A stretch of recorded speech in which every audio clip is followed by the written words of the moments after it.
Welcome to the Every Mom is an Athlete podcast, where we believe that motherhood is inherently athletic. I see you lifting car seats, chasing toddlers, and carrying groceries one-handed while holding a baby and a coffee. Your daily life is a workout. I'm Dr. Carly, pregnancy and postpartum expert, sports chiropractor, strength coach, entrepreneur, and mom of 3. Here you'll find solo episodes and real conversations with other moms and leading experts, so you can live your strongest, healthiest, most aligned life in motherhood.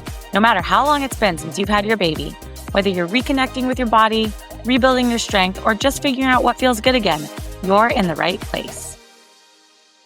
Hi, and welcome back to Every Mom is an Athlete. I am so excited to chat with you today about one of my favorite topics, of course, chiropractic care. We're going to talk about how to find a chiropractor. Next week, I'm actually going to do an episode on how to find a chiropractor while you're pregnant. But this episode is just going to be in general for women, especially, how to find a chiropractor and the things you're looking for. Now, I've been a chiropractor this is my 14th year, and I went into chiropractic having gone to a chiropractor my whole life. So I started seeing a chiropractor when I was a baby. My mom had a really bad scoliosis. So she wanted my brother and I to just get checked out from a young age and just, if there was any issues with our spine, just to be able to manage those and kind of take care of them as things came up. I really accredit my ability to be highly involved in athletics through high school, into college. I played volleyball in college, to some of that care, right? Just being able to get in when my back hurt, when my neck hurt, when my shoulder hurt, and getting some help and just getting things moving right. So my chiropractor I grew up with was a very, very different type of chiropractor than I am now. And so I'm going to just describe some of those differences. When I was growing up, and there still are lots of chiropractors like this out there, I would go in. I hardly ever had an appointment. I would just sort of call, show up. I'd wait for a while, sometimes kind of a long time, like 20, 30 minutes. I'd get taken back to a room. And then basically I would just wait for him to come in and tell him what's going on and get adjusted. And that would look like my neck, my upper back, my hips,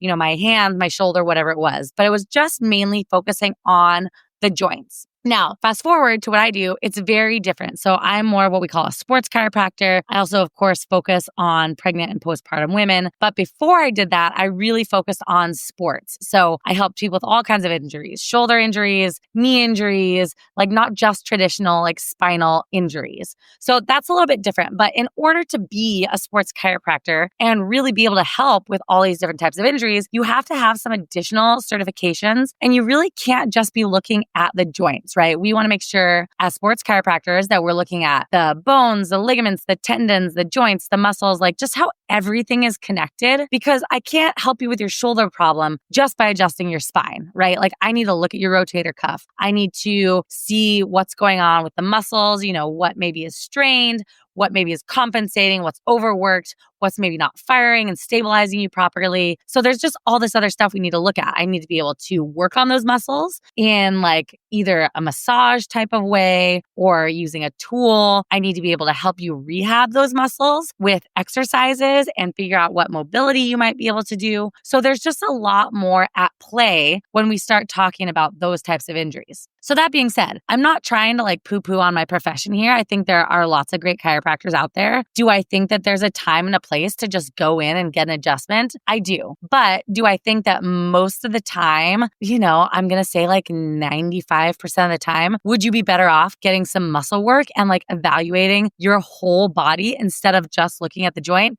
Yeah, I do. And that's how I practice. And that's how I refer people to other practitioners all around the world and around the US to look for some of those things too. So what does that look like? There are certain certifications that I always recommend people look for. It is super hard to find someone with all of these certifications, but if you can find someone with a few of them, you're going to be on the right track. The first one I'm going to mention, again, these are in no specific order, okay? But I would recommend looking for someone who does active release technique. It's also called ART. So you can look up on the website, you can look for a provider near you, you can see how many courses the provider has taken. And what this is, it's a very specific muscle technique that I sort of describe it to my patients as it should be that good kind of pain, like that good kind of bad, where we're pinning down spots of the muscle that might be restricted. We're moving you through a range of motion, and then we're creating better movement. So that's one of the first things that you can look for, active release technique. The second thing I always recommend is looking for a sports chiropractor. So you can look up people who are in the sports council. So the ACASC, American Chiropractic Association Sports Council. There's a website. You can look up providers near you. These are going to be people who, again, are just more focused on full body, looking at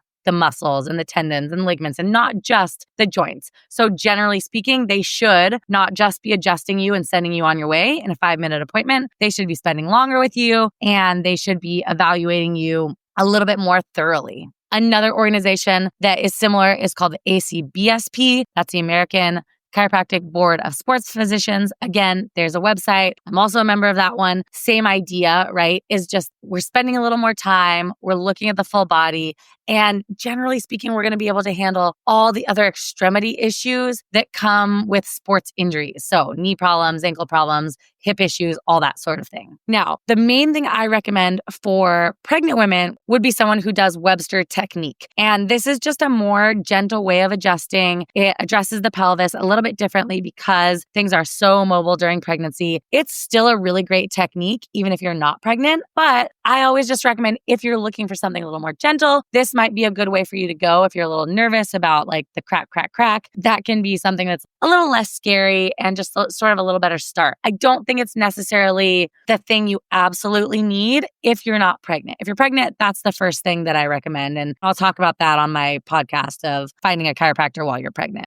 So the things you want to look for on their website or even call and ask them, you want to find out how long their appointments are, okay? I always recommend trying to find someone who spends a little longer with you. I spend an hour with new patients and half an hour with follow-ups. That's a really long time for chiropractors, but I just want to make sure you're not seeing someone who sees you like for 10 minutes on your first appointment. They're not taking a thorough history. They're not finding out about your past injuries. Like that takes longer than 10 minutes. And then I want to make sure also that you're not just showing up 3 times a week and getting the same things adjusted over and over, but that you're getting like a real true assessment of what's going on with your body. I don't think personally that can be done in 5 minutes. I don't recommend people generally see someone who's going to see you for 5 minutes. That's a personal preference, but that's what I always recommend. Are you able to bring your kids with you? That's another thing you want to look for. And then what are they giving you as far as a treatment plan, okay? A treatment plan is not come back 3 times a week for the rest of your life. That is not a legitimate treatment plan. You should be able to understand what's going on with you, what your diagnosis is, and then what that treatment plan looks like. So for example, if you came into my office, let's say you have a shoulder injury. I'm like, all right, here's what's going on. It looks like you have strained one of your rotator cuff muscles.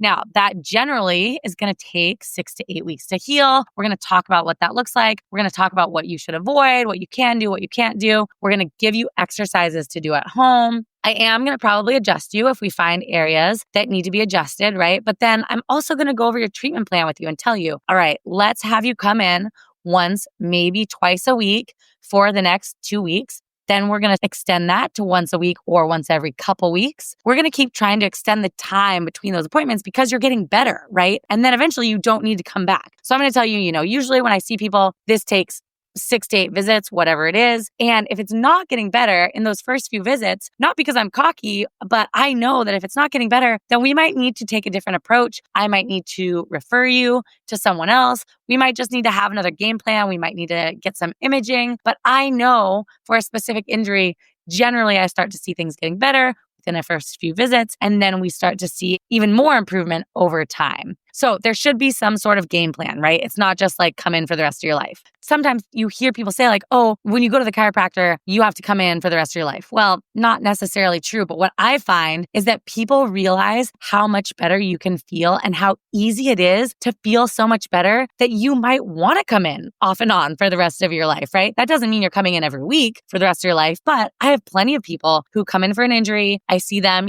pretty consistently for a few weeks or even a few months, and then I don't see them again for maybe even years, and they come back in for something else. I also have patients who they know their bodies and they know that if they come in once a month or once every 6 or 8 weeks or once a quarter because they're super active and they want to keep doing these different sports or whatever they're doing, they know that they will feel so much better if they come in and just sort of get maintenance care. And they just know their bodies now. They know that it feels better. So that's why I say when people are like, you have to see a chiropractor forever. Well, you don't really have to see a chiropractor forever, but you might want to come back in the future when something's bothering you and you realize like, okay, this can feel better pretty easily and I don't have to just deal with this pain. The one thing I will say is if you are having low back or even neck disc symptoms, so let's say pain, numbness, tingling, weakness down into your arm, you're not able to pick up your foot or you're really just dealing with some more serious issues like that, I will say there's a time and a place to get into the chiropractor 3 times a week, especially if you're going to do traction. That can be really helpful to decrease disc issues, decrease those nerve symptoms. Okay. So this is not a hard and fast rule that you should never be going in 3 times a week. If you're in a car accident, that's another time where you just need a little more consistent care. It's not a natural way to be injured in a car accident. So there is a time and a place to be into a chiropractor 3 times a week, but generally that should be explained to you and it shouldn't be forever. Okay. That should not be the game plan. So you also, as a mom, want to make sure that your chiropractor is asking you things like, do you have kids? What did your births look like? What did your rehab postpartum look like? How is your pelvic floor? Do you know what the pelvic floor is? And they can explain to you what that might look like.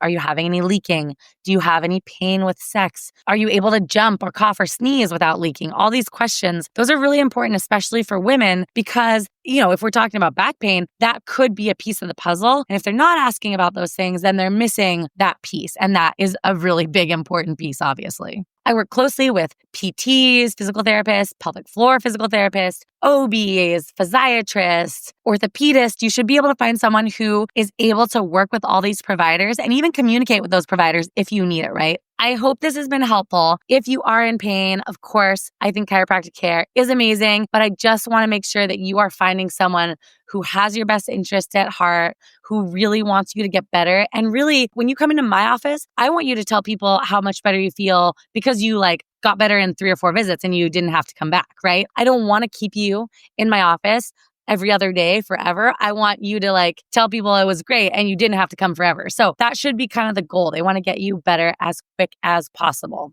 Just a reminder, if you are newly postpartum and you haven't done any postpartum rehab, check out my postpartum rehab plan. It is designed by me. I've done it with all 3 of my kids, helped hundreds of women through it. It's a plan you can trust and a perfect place to start if you haven't done that work after having your baby. I hope this was helpful for you. Please share with a friend, especially if you know someone who's been looking into chiropractic or getting help. I would love to be a resource. You can always shoot me a message on Instagram, and I'll talk to you next time. Thanks for listening. Every Mom is an Athlete isn't just a podcast. It's a reminder. Motherhood is athletic, and you're still the athlete you've always been. But it's not about going back. It's about moving forward intentionally and powerfully. If this episode resonated with you, I'd so appreciate it if you'd share it with a friend, leave a quick review, or rate the show. It helps more moms to hear what they need to believe, that every mom is an athlete. See you next time.